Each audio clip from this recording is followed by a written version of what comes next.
Isu tentang bila Lucifer jatuh sering diperdebatkan karena Alkitab tidak memberikan garis masa yang jelas.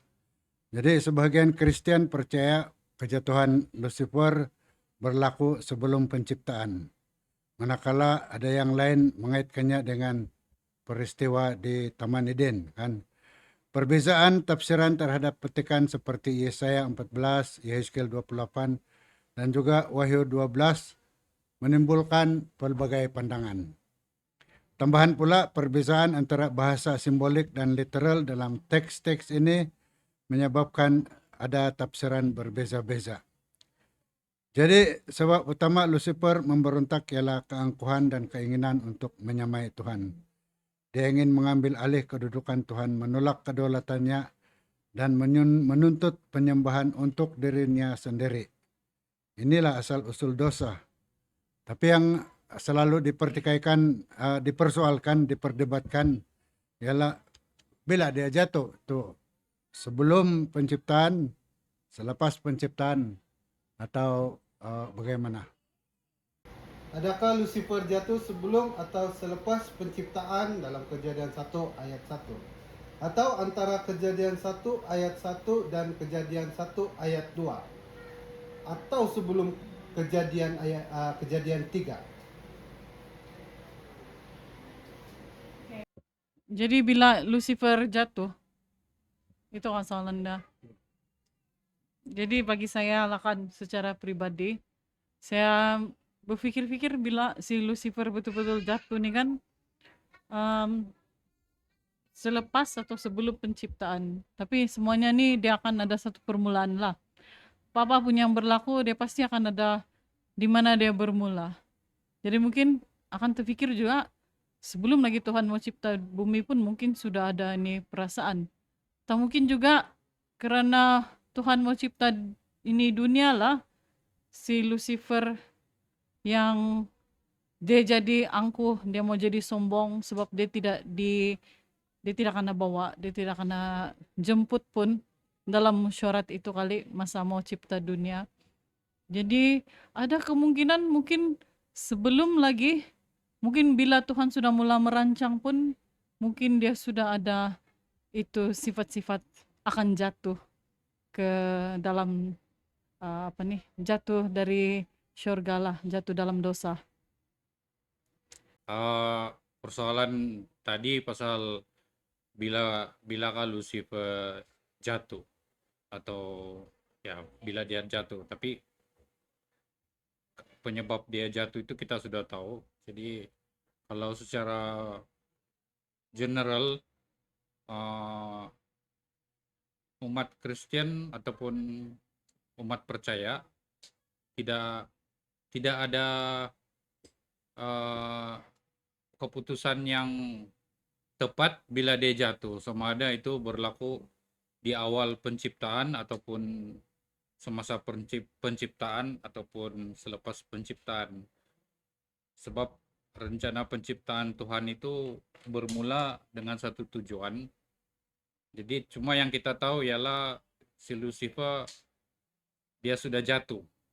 Jadi bila dia jatuh dan bagaimana dia jatuh itu kita sudah jelas di dalam Alkitab sudah dinyatakan.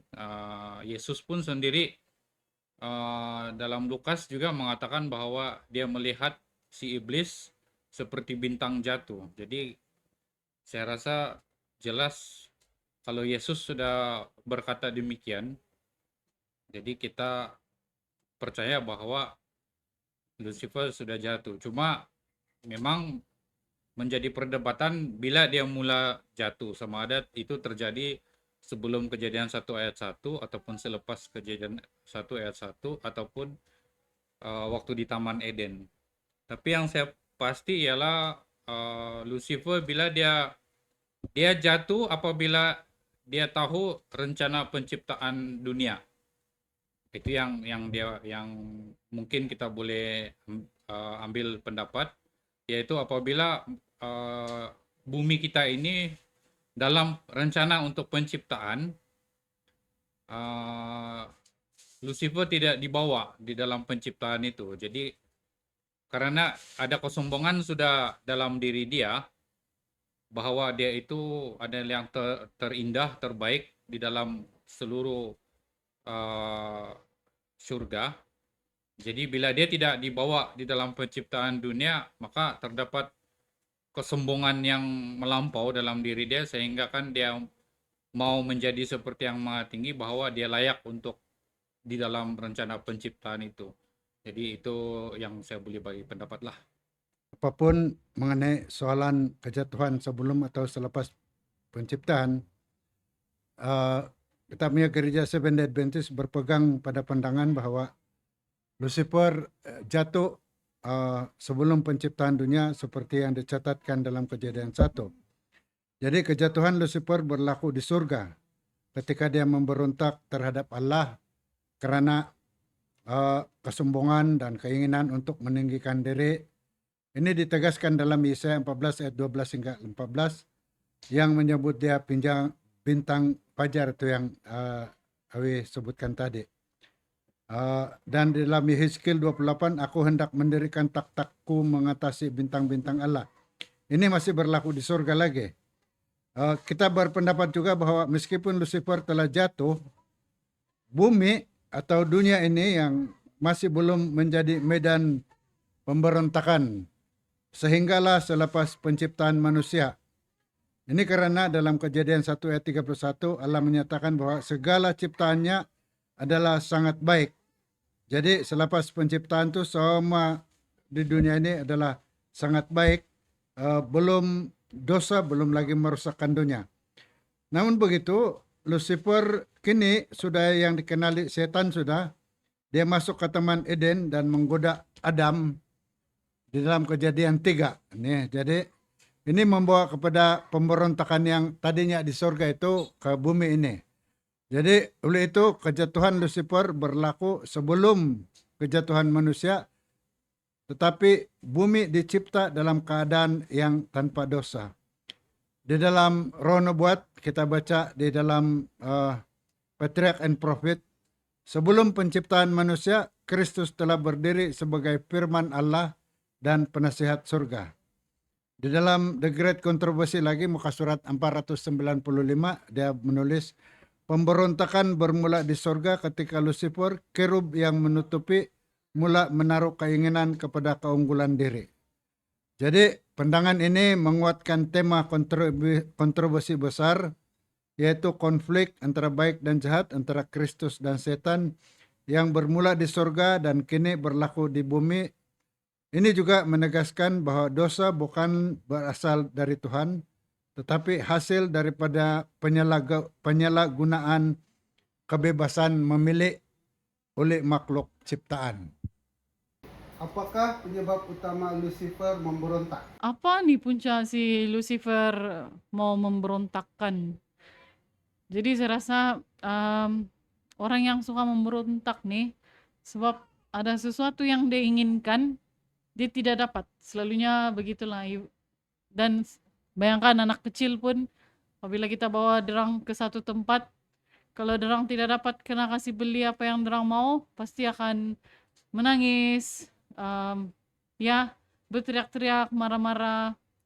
Jadi bayangkan jika ada sifat itu di dalam diri Lucifer, dia tidak mendapat apa yang dia mau, pastinya dia memberontaklah. Dan yang kita pasti dia mau take in charge, dia mau ada kuasa. Dan yang paling mengerikan saya rasa dia mau coba-coba kasih singkir Tuhan. Dan itulah sebab dia memberontak. Mungkinlah. Bayangkan Lucifer berusaha mau menyingkirkan Tuhan. Oke, ada dua pandangan lah kalau pasal penyebab Lucifer memberontak. Yang pertama, kita pergi kepada kejatuhan manusia. Ada satu peristiwa yang berlaku itu sebenarnya kalau kita coba mendalami dalam apa yang berlaku dalam Kejadian 3 itu, yaitu tentang manusia jatuh di dalam dosa. Soalan yang ditanya oleh ular adalah, semua pohon dalam taman ini jangan kamu makan, dia bilang. Jadi dia sebenarnya berlawanan dengan apa yang Tuhan katakan kepada manusia. Jadi manusia itu terutama sekali yang perempuan itu dia perbetulkan apa yang dikatakan oleh ular. Dia bilang, oh tidak, semua pohon boleh makan kecuali yang ada di tengah-tengah. Dan dia bagi tahu lagi, kalau kau makan, kau akan mati. Tapi sebenarnya ular tidak pernah pun cakap pasal tidak akan yang kau akan mati kalau makan buah. Dia tidak cakap. Tapi respon dia itu, dia bilang sekali-kali kamu tidak akan mati. Itu yang jadi persoalannya. Kenapa tiba-tiba dia cakap, sekali-kali kamu tidak akan mati. Satu yang mau disampaikan di sini ialah kematian itu sendiri. Kan? Yang bagi tahu pertama kali kepada manusia, kalau kau makan buah, kau mati, itu siapa yang kasih tahu mula-mula? Tuhan kan. Pada saat kau makan, dia bilang kau akan mati. Ini yang kedua kali dia yang bagi tahu sama Hawa adalah si ular. Si ular yang bagi tahu, dia bilang, oh tidak. Tuhan bilang kau makan, kau mati. Tapi sini ular bilang, bila kau makan, kau tidak mati. Bilang, jadi berarti ular dia mengubah itu hukum Tuhan. Jadi di sini seolah-olah salah satu penyebab kenapa Lucifer mau memberontak ialah dia kalau boleh dia tidak mau apa yang actually dia macam kita bilang dia mau buat sesuatu yang berlawanan dengan Tuhan tapi lebih baik daripada Tuhan. Oke, dia mau buat satu hukum yang lebih baik daripada yang Tuhan buat. Oke, jadi kenapa itu? Mari kita tengok dalam Matius kisah Yesus diuji di padang gurun. Oke, ada tiga yang berlaku di sana. Ada tiga pencobaan. Satu dia bilang kalau kau betul-betul anak Tuhan gak, dia bilang tuh. Oke, dia bilang kalau kau anak Allah, bukan anak Tuhan, anak Tuhan lah. Kasih jadi ini batu roti, dia bilang. Kasih jadi ini batu roti. Jadi bila dia cakap begitu, berarti ada hukum yang dia mau supaya Yesus buat, kan, yang berlawanan dengan Tuhan. Yang kedua pun begitu, yang ketiga pun begitu. Ini di sana kita boleh nampak bahwa ada yang dia tidak ada yang dia mau jadi macam Tuhan lah, dia mau jadi macam Tuhan. Tapi kenapa dia mau jadi macam Tuhan dan kenapa dia memberontak adalah tindakan dia itu sendiri yang tidak mau ikut apa yang Tuhan sudah buat, apa yang Tuhan sudah sediakan. Maksudnya itu hukum-hukum Tuhan lah. Jadi dia kira macam dia mencabar hukum Tuhan, Benny. Sebab ada hukum Tuhan yang dia tidak setuju. Jadi supaya ada alternatif lain. Sebab dia berdasarkan kepada pilihan kita. Kita ada kuasa memilih kan. Jadi dengan kelemahan kuasa memilih itu, maka setan dia buat hukum yang baru yang orang boleh, yang kita lah, yang kita mau ikut, yang kita lebih pilih. Jadi ada dua hukum di sana. Jadi sebab dia itu mungkin akibat lah dari sebab kenapa dia mau memberontak. Tapi saya rasa itu berbalik kepada itu kesombongan diri juga lah, begitu. Oke, kita terus berbicara tentang penyebab utama Lucifer memberontak ini dari sudut pandangan gereja Allah kan. Kita tahu bahwa Lucifer diciptakan oleh Allah sebagai makhluk yang sempurna. Dia penuh hikmat, penuh kemuliaan. Dalam Yehezkiel 28 ayat 12 dan 15 yang seperti katakan tadi, dia digambarkan sebagai materai kesempurnaan, kerub yang berjaga, yang berada di gunung Allah, menunjukkan kedudukannya yang tinggi dalam hierarki malaikat. Namun, meskipun dicipta sempurna, penyebab utama Lucifer memberontak adalah seperti yang kita semua setuju di sini, yaitu kesombongan yang timbul dengan sendirinya dalam hatinya. Kita tahu dalam Yesaya 14 ayat 12 dan 14, kita terbaca pernyataan hati Lucifer yang dia bilang, aku hendak naik ke langit Aku hendak menyamai yang maha tinggi. Ini bahaya ini aku nih. Keinginan untuk meninggikan diri di atas had yang ditetapkan oleh pencipta ke atas dirinya, ini menunjukkan bahwa dia tidak lagi puas dengan kedudukannya. Dia menginginkan kekuasaan dan kemuliaan seperti Allah kan yang. Dan inilah akar, inilah puncak kepada semua pemberontakan. Di dalam Patriarch and Prophet, muka surat 35 hingga 37 kita boleh baca, penyebab utama pemberontakan Lucifer ialah keinginannya untuk menerima penghormatan yang hanya layak diberi kepada Kristus. Di sini juga Lucifer tidak dapat menerima bahwa Yesus, oknum kedua yang kemudian disebut anak manusia dan anak Allah, diberi kuasa tertinggi oleh Bapa, dan ini menimbulkan di dalam hati dia rasa cemburu dan akhirnya penolakan terhadap pemerintahan Allah yang penuh kasih. Jadi Lucifer mempersoalkan keadilan dan hukum Tuhan seperti yang Intan sebutkan tadi, serta menyebarkan keraguan dalam kalangan malaikat. Dia berusaha meyakinkan mereka bahwa Allah tidak adil dan bahwa makhluk ciptaan boleh berdiri sendiri tanpa bergantung kepada hukum ilahi. Jadi kesimpulan saya untuk soalan ini ialah penyebab utama pemberontakan Lucifer ialah kesombongan, iri hati terhadap kedudukan Kristus dan keinginannya untuk menyamai Tuhan. Dari situ lahirlah penipuan, pemisahan, dan pemberontakan yang membawa kepada konflik besar antara Kristus dan setan, antara yang baik dan yang jahat, yang kini dikenali sebagai The Great Controversy atau kontroversi besar yang ada di dalam teologi Adventist. Apakah yang kita boleh pelajari dari hakikat bahwa ciptaan Tuhan itu boleh memilih untuk memberontak melawan Tuhan? Oke, apa yang kita boleh pelajari dalam pelajaran ini? Kita semua nih, termasuk Lucifer pun sudah dicipta untuk ada pilihan. Jadi, apalagi kita tanpa pilihan, mungkin bayangkanlah hidup tiada pilihan. Kalau dia bilang putih, putih saja. Kalau dia bilang air suam saja. Tapi manusia ini suka ada banyak pilihan. Jadi oleh karena peluang untuk memilih ini menyebabkan Lucifer itu sendiri memilih untuk memberontakkan. Tapi saya rasa Tuhan ada rencana yang sangat baik. Dia sangat-sangat mengasihi kita. Kalau kita ikut Tuhan, bukan karena kita terpaksa, tapi karena kita betul-betul mengasihi Dia. Dan saya kira Tuhan juga tidak akan gentar, dia tidak akan takut pun. Apa sekalipun yang Lucifer rencanakan, biarpun dia mau memberontak, tapi Tuhan bilang dia yang maha kuasa. Jadi dia tidak akan gentar, dia tidak akan putus asa.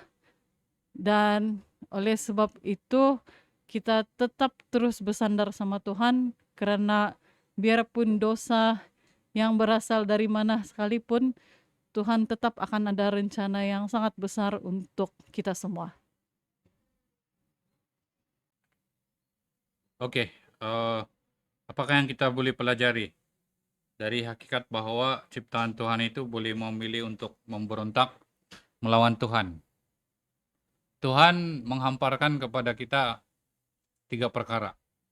Yang pertama, ciptaan yang baik. Semua itu baik. Yang kedua, kehidupan yang kekal. Maksudnya hidup selama-lamanya. Dan yang ketiga ialah kebersamaan dengan Tuhan. Bayangkan kalau Tuhan itu Alfa dan Omega. Tidak ada lagi yang melebihi dia. Dan dia wujud sebelum masa itu wujud. Jadi berarti pilihan apa lagi yang ada selain daripada Tuhan yang lebih baik daripada dia. Bagi saya rasa semua manusia pun mau memilih yang baik. Tapi ada juga di kalangan manusia yang tidak mau percaya kepada Tuhan dan memilih untuk seperti Lucifer, yaitu bergantung kepada diri sendiri. Berarti dia mau percaya kepada diri sendiri dan dia percaya bahwa apa yang dia lakukan itu ada yang terbaik untuk diri dia, dan tidak perlu ada Tuhan. Itulah yang menjadi menjadi persoalan bagi kita ini, sebab kita ada kuasa, kita ada pilihan.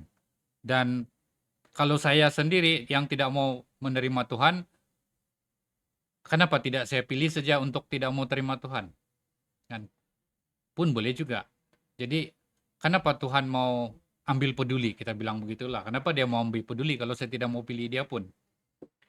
Tapi saya sendiri harus perhatikan apa yang Tuhan sudah hamparkan kepada kita. Yang pertama, ciptaan dia semua baik.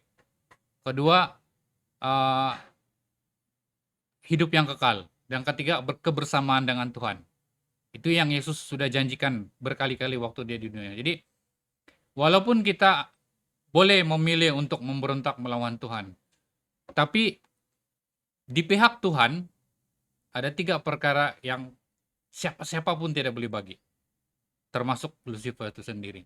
Jadi Lucifer sebenarnya dia mau memberikan pilihan yang sama yang Tuhan yang Tuhan mau bagi kepada kita, tapi Lucifer dia mau menggoda kita untuk menilai kembali sama ada yang Tuhan bagi itu ngam tidak dengan kita punya keinginan, ngam tidak dengan kita punya pilihan. Jadi itu yang sebenarnya bagi saya adalah, kalau istilah kita bilang, the great controversy dalam kehidupan kita ini. Tapi kita tanya lagi balik, kenapa kita mau menolak Tuhan yang memberikan kita kehidupan, memberikan kita kebersamaan dengan dia, dan dia juga memberikan kita suatu tempat tinggal yang sangat baik berbanding dengan dunia yang sekarang. Kenapa kita harus mau memilih lagi untuk tidak bersama dengan Tuhan, kalau apa yang dia bagi itu tidak ada lagi yang di atas dia. Jadi secara ringkas begitulah. Persoalan tentang apa yang kita boleh pelajari dari hakikat bahwa ciptaan Tuhan ciptaan Tuhan yang diberikan kuasa memilih itu boleh memilih untuk memberontak melawan Tuhan. Itu persoalan kita itu kan. Hakikat bahwa makhluk ciptaan Tuhan seperti Lucifer diberi kuasa untuk memilih, bahkan hingga boleh memilih untuk memberontak, membuka satu pandangan yang sangat penting dan positif tentang sifat Tuhan dan kehendak bebas ataupun free will choice, freedom of choice. Pertama sekali ialah ini menunjukkan bahwa Tuhan mencipta makhluknya dengan kasih yang tulus. Bukan sebagai robot yang diprogram untuk taat secara paksa, tetapi sebagai makhluk yang bebas untuk memilih kasih balasan secara sukarela. Kebebasan memilih juga adalah asas kepada kasih yang sejati. Tanpa pilihan, kita tidak mungkin wujud kasih yang tulus dan kepercayaan yang mendalam. Oleh itu, Tuhan rela menanggung risiko pemberontakan demi menjamin hubungan yang benar-benar berdasarkan kasih dan kebebasan. Ini menunjukkan bahwa kerajaan Allah dibina atas prinsip kepercayaan bukan paksaan.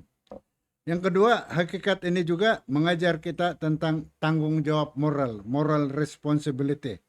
Setiap pilihan membawa akibat. Lucifer menyalahgunakan kebebasan itu untuk meninggikan diri dan akhirnya merosakkan harmoni di surga.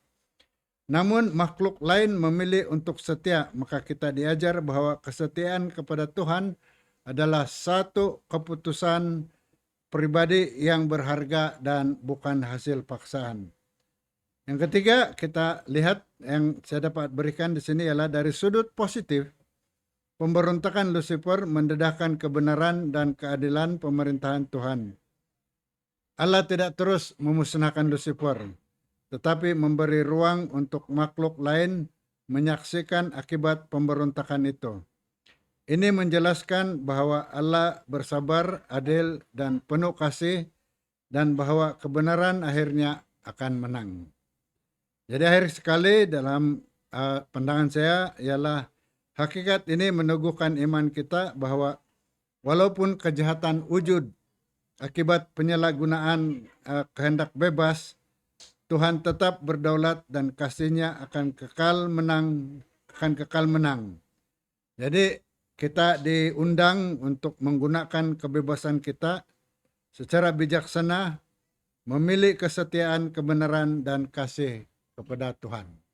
Oke, jadi apa yang kita boleh ambil daripada perbincangan pada kali ini bermula daripada Lucifer itu sendiri dan juga penciptaan dunia dan juga Tuhan.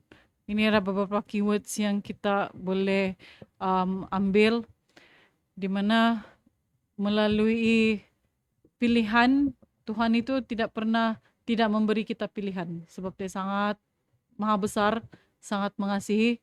Kita semua ada pilihan termasuk Lucifer, tapi kita tidak boleh sombong. Walaupun kita ini nomor 2 Tuhan sekalipun, Tuhan sendiri pun tidak sombong, apalagi kita yang bukan Tuhan. Jadi tidak boleh jadi sombong. Dan yang paling penting, kita tuh hanya boleh diselamatkan oleh yang pencipta kita saja. Jadi kalau kita bukan pencipta, artinya kita tidak boleh melebihi daripada sang pencipta. Jadi rasanya kita sudah dengan menyelidiki si Lucifer ini sendiri, kita sebenarnya lebih memahami kebaikan-kebaikan yang Tuhan berikan kepada kita. Oke, mengetahui bila Lucifer jatuh dan bila itu terjadi, sebenarnya secara pribadi kita boleh abaikan untuk persoalan itulah, tapi tidak juga mau ditolak kalau mau dibahas. Sebab yang terbaik ataupun yang terpenting bagi kita adalah bahwa kita diberikan suatu kebebasan untuk memilih. Dan kebebasan ini telah diberikan Tuhan waktu kita diciptakan. Jadi yang perlu kita sadari pada masa ini ialah mengakui bahwa adanya dosa. Dan dosa itu sudah terjadi. Itu yang penting. Dan kita tahu bahwa dosa itu terjadi, ada dua side lah, ada dua bahagian lah. Itu satu bagian dari si Lucifer sendiri dan satu bagian ialah kejatuhan manusia itu sendiri di Taman Eden. Tapi itu kita harus akui. Dan sekarang kita tahu bahwa dosa itu merosakkan. Tapi kita patut bersyukur bahwa ada satu manusia yang sudah lahir, berasal dari surga, dan datang ke dunia, dan sekarang sudah kembali ke surga. Siapa dia itu? Itu Yesus. Yesus sudah hidup, sudah lahir, sudah hidup, dan mati, kemudian dibangkitkan, dan kemudian naik kembali ke surga. Dan satu janji yang Yesus sudah beri kepada kita ialah Dia akan kembali untuk membawa kita kembali ke surga, yaitu membawa kita kembali kepada satu kehidupan yang sempurna, yang baik, yang sepatutnya sudah Dia sediakan untuk kita di awal penciptaan untuk kita tinggal. Jadi itu merupakan satu kerinduan bagi kita lah. Jadi akhirnya dari saya ialah kisah kejatuhan Lucifer dan manusia mengajar kita betapa seriusnya akibat penyalahgunaan kebebasan memilih. Dan Lucifer, malaikat yang dicipta sempurna, memilih untuk meninggikan diri melebihi Tuhan. Akhirnya diusir dari surga, dihalau dari surga. Kejatuhan manusia pula terjadi apabila Adam dan Hawa tergoda untuk tidak taat kepada perintah Tuhan. Kedua-dua peristiwa ini menunjukkan bahwa dosa bermula dalam hati dan membawa kepada berpisah daripada Tuhan. Namun di tengah-tengah kegelapan ini kita sudah belajar melalui perbahasan kita tentang kasih dan rahmat Tuhan yang tidak berkesudahan. Yesus Kristus, Anak Allah, datang ke dunia untuk menebus manusia yang telah jatuh. Dia mati di kayu salib, bangkit semula, dan memberikan harapan keselamatan kepada sesiapa yang percaya kepadanya. Ini Yohanes 3 ayat 16. Jadi pelajaran besar bagi kita ialah walaupun kita jatuh, Tuhan menyediakan jalan kembali. Kita diajak untuk taat, rendah hati, dan bergantung sepenuhnya kepada kasih karunia Tuhan. Pemberontakan membawa maut, tetapi ketaatan dalam kasih membawa kehidupan yang kekal. Keselamatan hanya ada di dalam Yesus Kristus, penebus kita. Terima kasih di atas perbincangan kita tadi. Mari kita berdoa. Bapa di surga, terima kasih karena kesempatan kami sudah membahas satu topik yang telah menarik perhatian di kalangan umat Tuhan tentang bila Lucifer jatuh.